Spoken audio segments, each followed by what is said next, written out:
This week I've got Searching, which stars John Cho and Debra Messing. And of course, you probably know John Cho from Harold and Kumar or Star Trek as the new Sulu. And you know Debra Messing from Will and Grace. So the conceit behind it is it's a kind of horror thriller, crime action-y movie, and it's about John Cho trying to find his 16-year-old daughter, and Debra Messing is one of the police officers involved in the case, and his daughter's gone missing. But the conceit, or the gimmick, essentially, of the film is that it's told entirely through the screens that we interact with in our everyday lives. So a lot of it's, desktops or text messages or, web cameras. And after a while, I honestly felt it started to get gimmicky, and I at least felt a barrier and was bogged down by that part of it. I think part of it is just a byproduct of, hey, look, I've worked in the tech industry for a while now. I notice the details, and they're accurate details for sure. It's like, oh my God, why are they using Windows XP in this scene? Oh, it's because it takes place in the past. Or why are they using this? Why am I seeing the old YouTube interface? Wow, they even got the logo right. Sure, somebody involved in this film absolutely understands the progression of technology.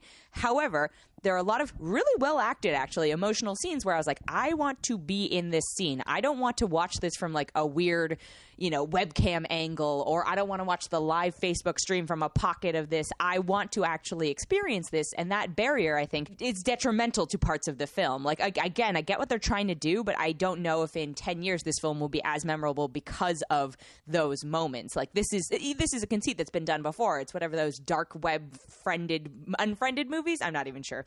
But there are great performances in this. So it's kind of almost frustrating that they've kind of handicapped themselves in a sense.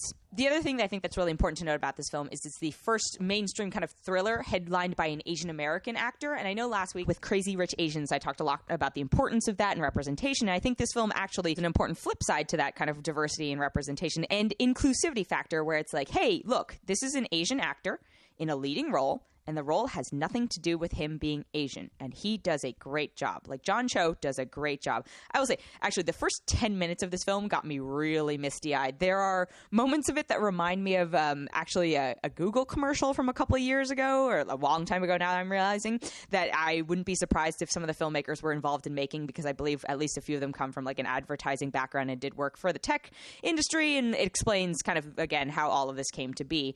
It's got a gut punch. It definitely has a gut punch. But again, it's one of those things where I was like, oh, I wish I almost was experiencing this closer. I don't like this barrier. Some of the footage is like, oh, it's grainy. I get it, because that's the quality of the thing it's happening, but I don't need that. I already lived through the era of degraded quality kilobyte streaming. I don't need to see this again. There are also moments where I was like, who FaceTimes this much? Please show me the person who really actually FaceTimes this much. I'm calling them out on this. Anyway, but back to my point about diversity and inclusion. This is an important moment to notice that, hey, look, they are being included. They are representative of other Americans. It's a story that has nothing to do with race and is being fulfilled by a minority and is doing a good job, therefore proving hey, it doesn't always need to be a white person in these casts. It doesn't always need to be an Asian story to cast Asian actors. Please start looking outside the realm of who has been cast in these roles before. I saw some article saying hey, this is a role that a Gerard Butler could have played before, or even hell, a Tom Cruise could have played this role earlier in his career, and it'd be yeah, I could see that. To the social media campaign point a year or 2 years ago, why not John Cho? This is the answer to that. Yeah, John Cho. They cast John Cho. So overall, I don't think this film is going to stand the test of time, which is actually a shame, because if this was Taken or this was whatever, I think it would have longer legs than this whole screen conceit, because I think it will become very dated very quickly.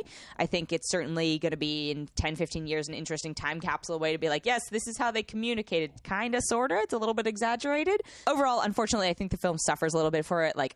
Also, just Debra Messing's performance, I had no idea what was going on there. I don't know. Literally, she was probably able to phone it in because of that might have been why she agreed to the film. It's oh, I can film this from wherever? Yeah, sure. But I was not big on that. I thought, again, John Cho does a great job. Joseph Lee plays his brother, who does an amazing job. Michelle Yeoh plays John Cho's character's daughter, and Sara Sohn plays John Cho's character's wife, and I think they do a wonderful job. Overall, it's a well-acted film, except for with the caveat of Debra Messing, but I found it a little taxing to watch. It's only 100 minutes, and I was kind of okay, we get... Also, there are a lot of things that if you see a lot of movies, they telegraph stuff way too early, and I'm someone who's look, trust your audience. If you're going to go slightly high concept, you need to trust that people are going to pick it up and that you've done a good enough job as a storyteller that you don't need to drop hints that are basically hitting you over the head as it goes. So, that aside... Overall, it's a fine watch. Full disclosure, I don't know if I personally would have seen this film if it hadn't been starring John Cho, but I wanted to support Asian Americans. But it had nothing to do with that, so it's nice. I just wanted to support John Cho, I guess.